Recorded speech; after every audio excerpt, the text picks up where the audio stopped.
পূর্বের কথা মোতাবেক এখন থেকে পুরো দেশকে তুফানের হাতে তুলিয়া দেব। Hi guys, this is Mini Chakraborty and I'm super excited to announce that ইতিমধ্যে সবাইকে অবাক করে দিয়ে পরিচালক রায়হান রাফি তুফান সিনেমার টিজার রিলিজ দিয়েছেন।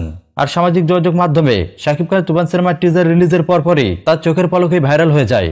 এখন পর্যন্ত শাকিব খানের তুফান সিনেমার টিজার ফেসবুকে ইউটিউবে ট্রেন্ডে রয়েছে। আর টিজারটি রিলিজের পর থেকেই বিভিন্ন নেটিজেনরা শাকিব খানের পাশাপাশি পরিচালক রায়হান রাফির ভূয়সী প্রশংসা করছেন। সবচেয়ে অবাক করা বিষয়, যারা এর আগে শাকিব খানের কোন সিনেমা দেখলেই বাজে মন্তব্য করতেন, সে সকল নেটিজেনরাও শাকিব খানের তুফান সিনেমার টিজার দেখার পর এই টিজারের প্রশংসা করেছেন। এক কথায় বলতে গেলে শাকিব খানের শত্রুরা পর্যন্ত শাকিব খানের তুফান সিনেমার টিজার দেখার পর বাজে মন্তব্য করার সাহস পাননি। আর এমন অবস্থায় এসে শাকিব খানের তুফান সিনেমার নায়িকা মিমি চক্রবর্তী তুফান সিনেমার টিজার রিলিজের পর আমাদের মেগাস্টার শাকিব খানকে নিয়ে বেশ কিছু মন্তব্য করেছেন।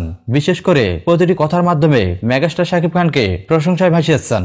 সম্প্রতি টিজার ড্রপের পর মিমি চক্রবর্তী বলেন, ইতিমধ্যেই তুফান ভারত ও বাংলাদেশে সামাজিক যোগাযোগ মাধ্যমগুলোতে ঝড় তুলেছে। আর এইভাবেই সিনেমাটি রিলিজের পর সিনেমা হলগুলোতেও ঝড় তুলবে। দর্শকদের এমন মন্তব্যই বলে দিচ্ছে তারা শাকিব খানের এমন আগ্রাসন দেখার জন্য অধিক আগ্রহে বসে আছেন।